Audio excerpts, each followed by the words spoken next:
Where do you see Hopkins going from here that is driven by some sort of educational, pedagogical model and not just the business of a university? Well, Emily, I'd start and say the business of the university is education. It's education, it's research, it's service. And so everything that we are doing is driven by our efforts at trying to strengthen our performance in all of those areas. But let me be more concrete about what we're doing in the education arena.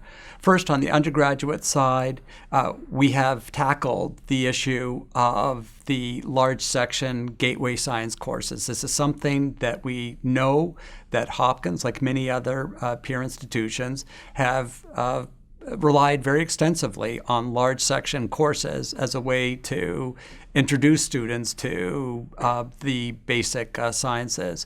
And I think there's been a recognition over the last several years that there's a need for reform in that area. And we have made significant efforts and investments in the Gateway Science Initiative, for instance, to improve the curriculum in that area. And we've had lots of really interesting innovations where new courses have been developed that are now problem-oriented, that develop new approaches to pedagogy that involve technology, that flip classrooms, that give more scope to students to engage in shared problem solving rather than the traditional didactic model. And this is something that we're hoping will filter out across the university.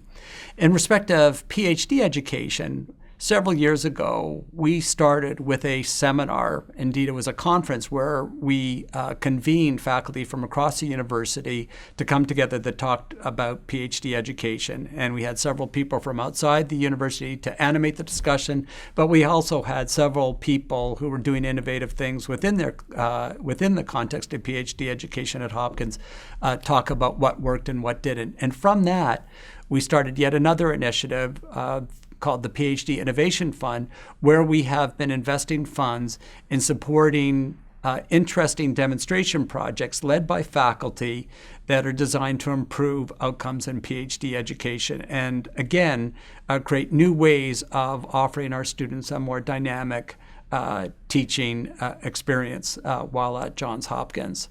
In short, there's no sense that we're resting on our laurels in this area. We know that we live in a time where technology is changing the way in which we can teach, and we also know that our students are coming to us with different expectations than past generations of students did about how we teach. And what we're doing is working quite hard on aligning those expectations with the way in which we teach and support graduate education at our university.